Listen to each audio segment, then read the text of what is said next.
Hi everyone. Today I'm going to read you Hazel's Amazing Mother by Rosemary Wells. I just had to choose this story today because it's Mother's Day and it's about an amazing mother. Here's the title page, Hazel's Amazing Mother.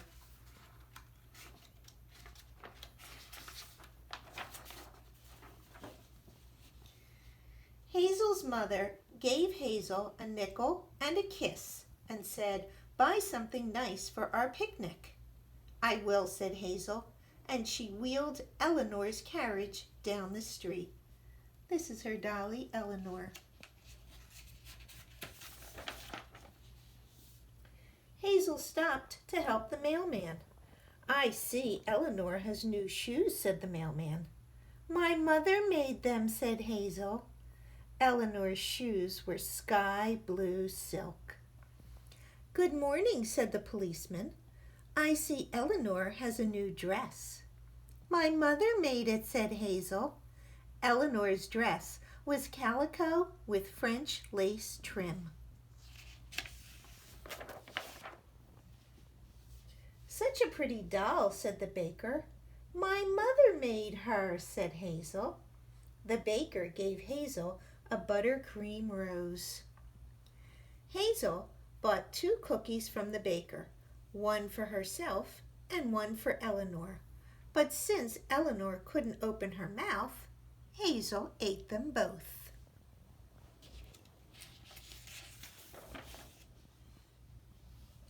With her last 3 pennies, she bought some grapes from the fruit lady and a piece of toast with jam from the jelly man. "Can you find your way home, little girl?" asked the fruit lady. "Oh, yes," answered Hazel. But at the next corner, Hazel made a wrong turn.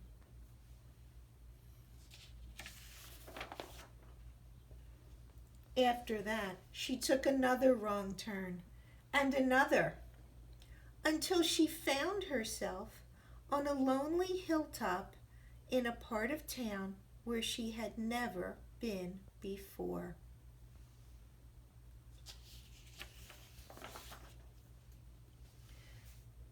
"Don't worry, Eleanor," said Hazel. "We'll find our way back." Just then a boy's voice rang out. "Hey, Doris! Someone's stealing our ball!" In a flash, Hazel was surrounded. "What should we do, Doris?" asked the other boy. "If she's going to play with our ball," said Doris, "we'll play with her doll." Oh no. Oh no, not Eleanor.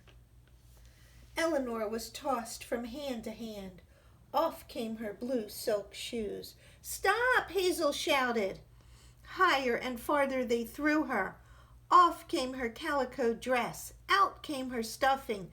"No!" pleaded Hazel. But she was powerless to stop them.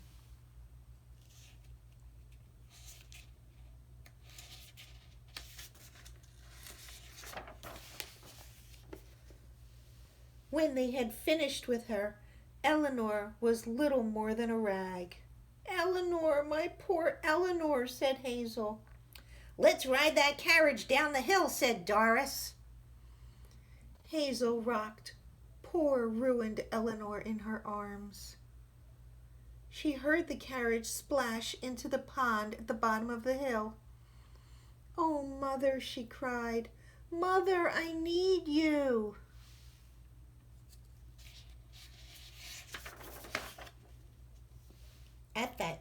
Just at that moment, on the other side of town, Hazel's mother was picking the tomatoes for their picnic. Something told her Hazel needed her. A drop of rain fell. Then it began to pour, and a great wind sprang up. It blew the picnic blanket over the garden wall. Hazel's mother caught hold of it, but the wind was so strong that it swept the blanket, Hazel's mother, the picnic basket, and a dozen tomatoes over the treetops as if they were no more heavier than the blowing leaves. The blanket, filled with air, ballooned out and sailed over the town. I wonder where she's going. At last it lodged in the very tree where Hazel was sheltered from the rain. Doris and the boys were about to run home when Hazel's mother's voice boomed out from overhead. "Wait just a minute!" A tomato hit Doris smack between the eyes. "Don't make a move without fixing Eleanor," Hazel's mother roared. "Who are you?" Doris squealed. "It's my mother," said Hazel. "Find Eleanor's dress and shoes," rumbled Hazel's mother. "Restuff her and sew her up as good as new." Hazel's mother tossed her pocket sewing kit down to Doris. It was followed by 3 more tomatoes. The boys quivered like jello. "It was all Doris's fault," they yelled. Hazel's mother laughed thunderously. "Fish that carriage out of the pond and clean it up," she told them. Ooh, look, there she is up in the tree.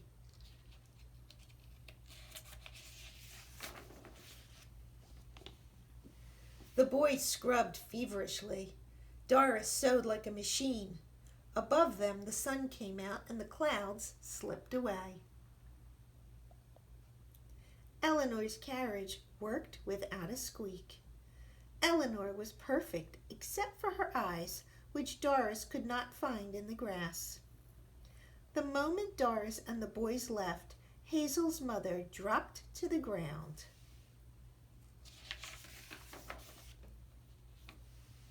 Hazel's mother found the eyes and sewed them back on while Hazel ate a sandwich.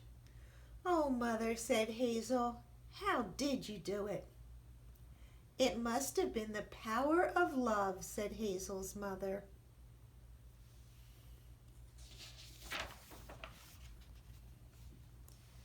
Then they packed up and went home.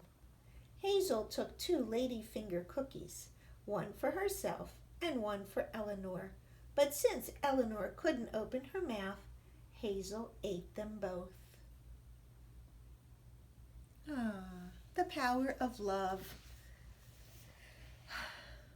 I think that's great. You know, moms just know when their kids need them. And there she was, waiting to fix a problem. That's a good mom. Moms are superheroes. And today, on Mother's Day, I had to read this mother's story. I hope you enjoyed it. I know I did. Have a wonderful day, everyone.